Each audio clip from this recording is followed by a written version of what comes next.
мен азыр дагы бир теманы козгоюн деп атам. Бул кыргыз мектептеринде көбүрөөк мүнөздүү болгон ушул мына мурдагы советтик авторитардык педагогиканын саркындылары, калдыктары деп айтсам да болот да. Себеби азыркы күнгө чейин ушул кыргыз мектептеринде өзүнчө бир көйгөй болуп келатат. Себеби мен окуган учурда класста мындай эле да. Бир 5 бала бар элек, 5 баланы отличник, мыкты деп баарыбызды бөлүп койчу дагы, анан кийин бизди гана папес дейт, бизди гана кадырлайт, бизди гана колдойт да. Анан калган 20 классташыбыз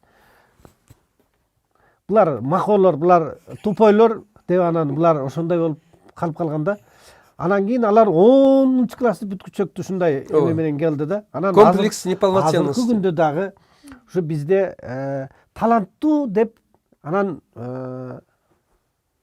өтө мындай зээндүү деп 1-2-3 мүмкүн 5-6 окуучуну эле кадырлашып эле ошонун тегерегинде эле мугалимдер баардык күчүн жумшап ошолорду олимпиадага жиберип, анан ошол учурда калган балдарга ошончолук деңгээлде көңүл бурулбай калып атат деп ойлойм да мен. Себеби дегенде ар бир баланын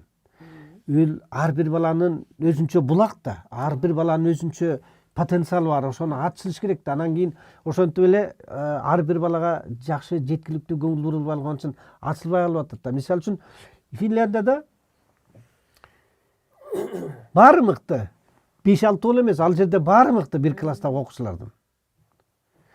Бирок жетишпеген 1-2-3 бар. Аларга вот жардамды, концентрацияны ошол жака беришет да, ошол окуучуга жардам беришет. Мына урматтуу биздин Гапыр Мадаминов, сизден педагог катары мына сиз ушундай кемчиликти, ушундай өксүктү биздин кыргыз мектептеринен байкайсызбы? Ошону сурайын дегем да. Сиз өтө дагы бир туура маселени алып чыктыңыз. Сиз айткан ошо Финляндия, Прибалтика республикаларында дагы мен семинар, симпозиумдарга катышып келдим. Хельсинкиде Снелманды зыярат кылдым десем болот. Снелман билесиз да, Финляндиянын өнүгүүгө, баткактар өлкөсүнүн өнүгүүгө алып чыккан бир адамдын идеясы. Саттан соруп чыккан. Да. Андан Балтика аркылуу Прибалтика республикаларында болуп, мен айтарым, жана сиз 1-2-3-ünü гана маяк кылып, ошолорду гана мактап, анан бул олимпиаданын жеңүүчүсү, бул вундеркин деп башка деп, анан башка балдарга бир аз мындай экинчи даражалуу мамиле кылгандык, бул өкүнүчтүүсү мына бар, бул чындык да, бул бар. Эми бирок акырындап барып биз андан кетишибиз керек. Себеби жанагы мүмкүн биздин учуру келет, баалоо системабыз дагы өзгөрөт. Олимпиадалык системабыз дагы өзгөрөт. Кайсы бир даражада мына олимпиаданын жаңы түрлөрүнү киргизүүнү мен сунуштайт элем. Мисалы химия, физика, математикадан кандай олимпиада болсо, адамгерчиликтин олимпиадасында киргизүү деген да, адамдыктын олимпиадасыны киргизүү деген. Бул маселелер бар. Анан жанагы ошол үчүн дагы мына китепти жаздык, мына устаттык өнөрү деген. Мына жерде мен балдардын ар биринин өзүнчө бир жөндөмү, таланты бар. Бар болгону аны ача билген педагог керек, ата эне керек.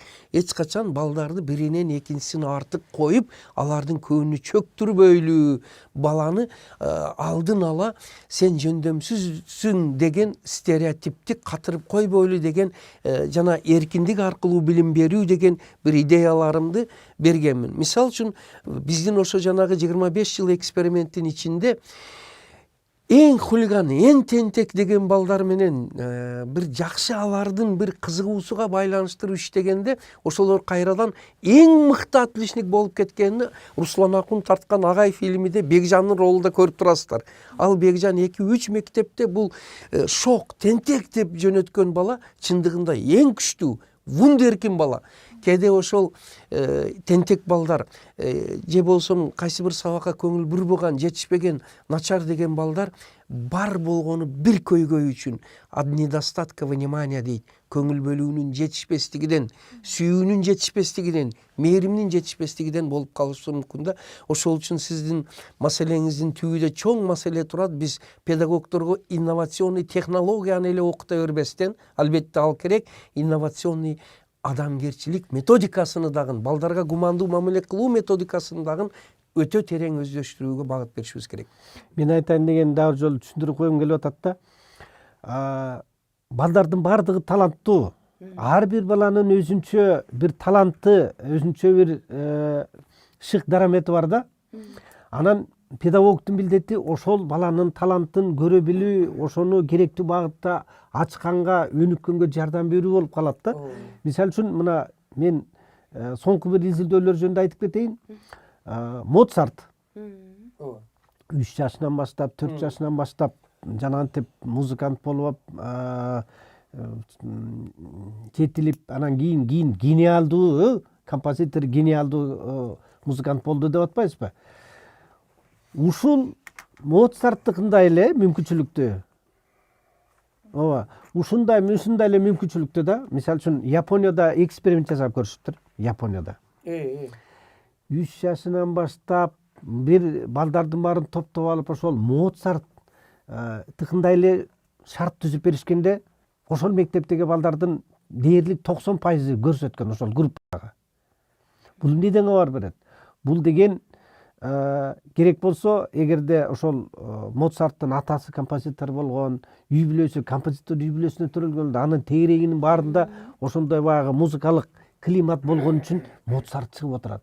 Эгерде мисалы үчүн ошондой шарт жагдай, ошондой климат, ошондой режим башка бир жөнөкөй эле карапайым үйлөрдөн чыккан баланын тегерегинде дагы ошондой кырдаал болсо, ал баладан дагы Моцарт өсүп чыгышы мүмкүн экен да, көрсөчү. Анан мен ушуну айтып атканым, гений болуп эч ким төрөлбөйт. Табиятынан таланттуу болуп эч ким төрөлбөйт. Ал тукумдан келбейт.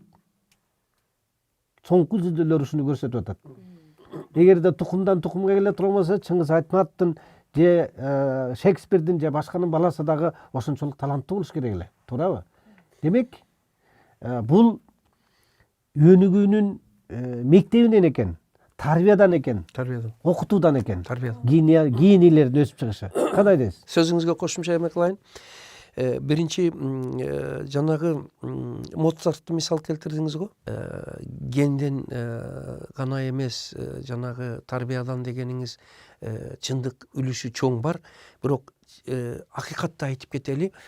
Ген менен баягы тукум куучулук, ген менен тарбия шарт дал келиш керек. Эки жактан болуш керек да. Кээде генден шарт өтө жакшы болгон менен ошол эле учурда эгерде анын мындай бир гениде кайсы бир даражада таланттуулук болбосо, бул деле бир аз татаал болуп калат да. Бул экөө дал келиш керек. Бул менен буга точка коелу. Эми тарбия боюнча айтып калдыңыз. Анан жанагы ошо сиз айткан Моцарттын атасындай шартты түзүп, таланттуу балдардын талантын өстүрүүгө көңүл бөлүү үчүн да биз энелердин мектебин ачтык. Үй бүлөдө шарт түзсүн. Көбүнчө айтып атат да, ата энелерди окутуштун эмне кереги бар деп. Аябай керек. Бала тарбиясы керек болсо өзүнчө илим, өзүнчө искусство, ага өтө бүтүндөй бир окуш керек. Ошо жана сиз айткан Финляндияда, ошо жанагы айткан Японияда мен аларды ошо иликтеп, үйрөнүп, анан кээ бирин барып көрдүм. Ал жерде энелер окуйт да. Эне болуш үчүн окуйт. Эне болгондон кийин окуйт бала тарбиясы жөнүндө. Баланы тарбиялоонун дидактикасы, методикасы, педагогикасы, психологиясы. Анын акырында тарбия маселесине алып кеттиңиз. Мына тарбия өтө чоң маселе, ошол үчүн мына 2-3 күн болду жаңы китебим чыкты. Тарбиянын баалуулугу деген. Тарбиянын баалуулугу бул өтө чоң маселе. Биз азыр интеллект, билимге өтө көңүл бөлүп жатабыз, бирок билим деген, интеллект деген, тарбия деген чоң гүлдүн бир гана бөлүкчөсү да. Ошол үчүн мына тарбия, кимдин сөзү бар, Достоевский кимдин сөзү бар го, красота спасет мир деген. Мен айтар элем ошону өзгөртүп, тарбия дүйнөнү сактайт. Тарбия дүйнөнү сактайт, тарбия адам затты сактайт. Мына ошого мен бир убакта 10го кайрылып, 10 жыл илгери кайрылып айтмакчы болдум. Келиңиздер, тарбиялангандыктын 10 жылдык, 100 жылдыгын жарыялайлы, ошондо мүмкүн жер жүзүндө согуштар токтойт. Ошондо адамдар бири-бириге агрессиясы токтойт дегендей маселе. Бул чоң көйгөй, мына ушуну алып чыгуубуз керек деген маселе.